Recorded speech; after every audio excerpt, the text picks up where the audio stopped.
Herta Casey, when I was born, on November 14, 1927. This was my birthday last week.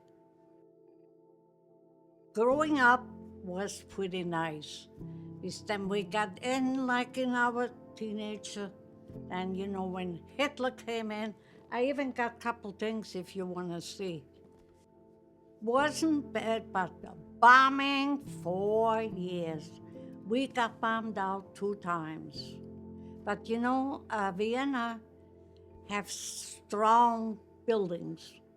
So the bombs was not that, just you can say you would die. Then usually they go down like to the first or the basement buildings.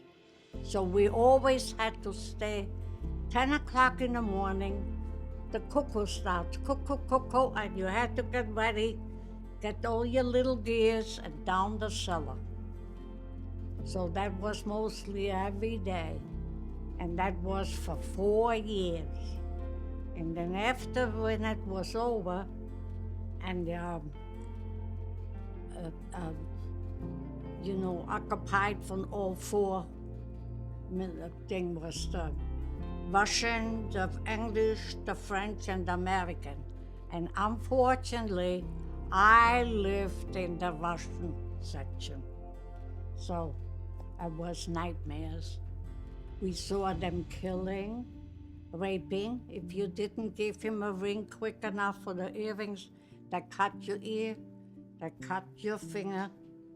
Their chest was miserable.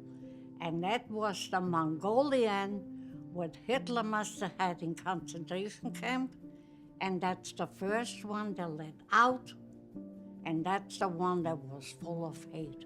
We had no food for a whole year. We got peas, we ate leaves from the trees, we lived in the cellar close to 6, 7, 8 weeks.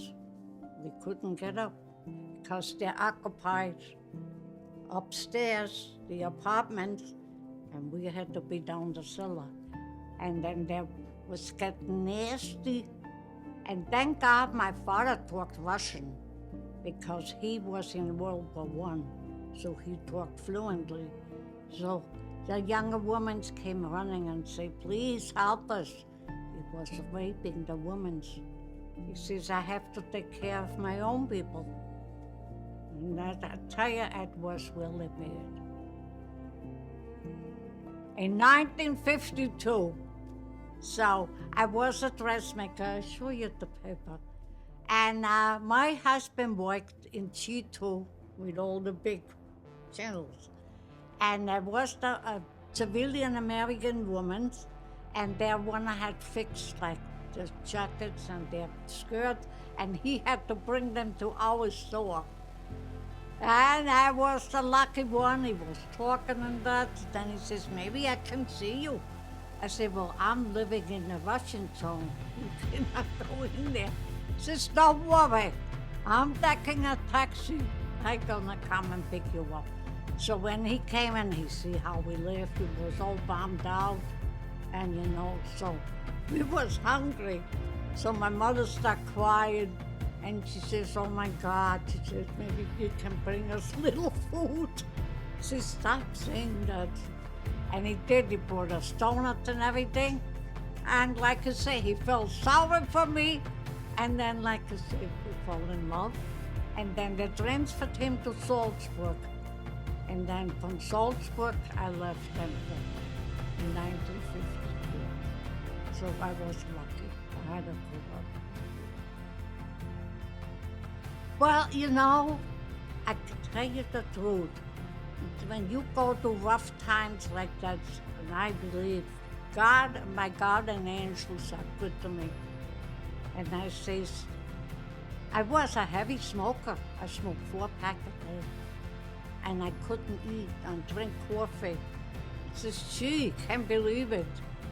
Thank God I'm in pretty good shape. But the eyesight, though, I don't see that's good. And the hearing. But in my age, I'm happy. When I was angry and mad, I always cursed. See, sure, that's the first thing you learned in English.